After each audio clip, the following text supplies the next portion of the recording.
By far the best investment you can make is in yourself. I mean, for example, communication skills. I tell the students that come that they're going to graduate schools and business, and they're learning all these complicated formulas and all that. If they just learn to communicate better, and both in writing and in person, they increase their value at least 50%. If you invest in yourself, nobody can take it away from you. I mean, if I gave you a car and it'd be the only car you get in the rest of your life, you'd take care of it like you can't believe. Any scratch, you'd fix that moment. You'd read the owner's manual. You'd keep a garage and do all these things. And you get exactly one mind and one body in this world. And you can't start taking care of it when you're 50. By that time, you'll have rusted out if you haven't done anything. So you should really make sure that you just remember that you just got one mind and body to get through life with and to do the most with it. What about life advice? Well, life advice is, the most important thing is really who you associate with. You want to associate with people that are better than you are. I mean, basically, you'll go in the direction of the people that you associate with, and you want to have the right heroes. You want people, if you want to emulate somebody, you better pick very carefully who you want to emulate. And when, obviously, you can't pick your parents. They're going to have an enormous influence on you, but you don't get a choice on that. But you get choices as you go down the line, and who you admire, who you want to copy, and the most important for most people in terms of that decision is their spouse. It's also important in terms of a partner in business, but the partner in life is the most important one. You want to pick a spouse that's better than you are. Biggest mistakes people make when investing?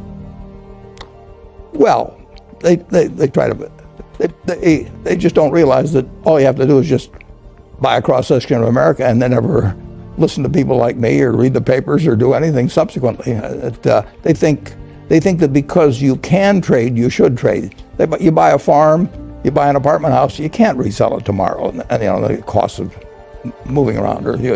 Now you get something handed to you, liquidity, which is instant. You can sell, and the cost of doing it are pennies, compared to other kinds of investment activity.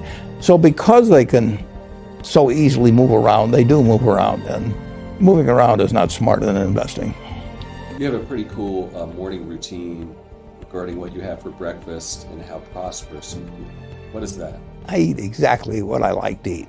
If somebody offered me a deal when I was 20 and said, you're going to live 1 year longer, instead of living to 88, you'll live to 89 or whatever it may be, if you eat nothing but broccoli and Brussels sprouts and onions and all these things, I just said, I'll take the last year off. It probably won't be that good anyway. So I eat what I like to eat. Is business school worth it? Depends on the person, much more than it depends on the school. I mean, I wouldn't worry.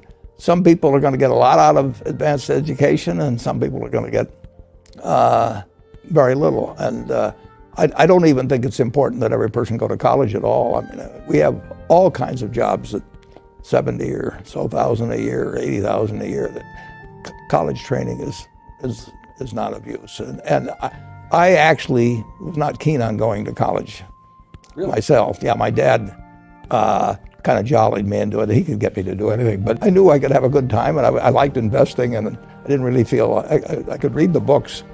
It's a big commitment to take 4 years, and the cost involved, and maybe the loans involved, and everything. I think depending on what your interests are in life, I don't think it's for everybody. I think it's for a lot of people, but there ought to be a reason you're going, and I didn't really see much reason.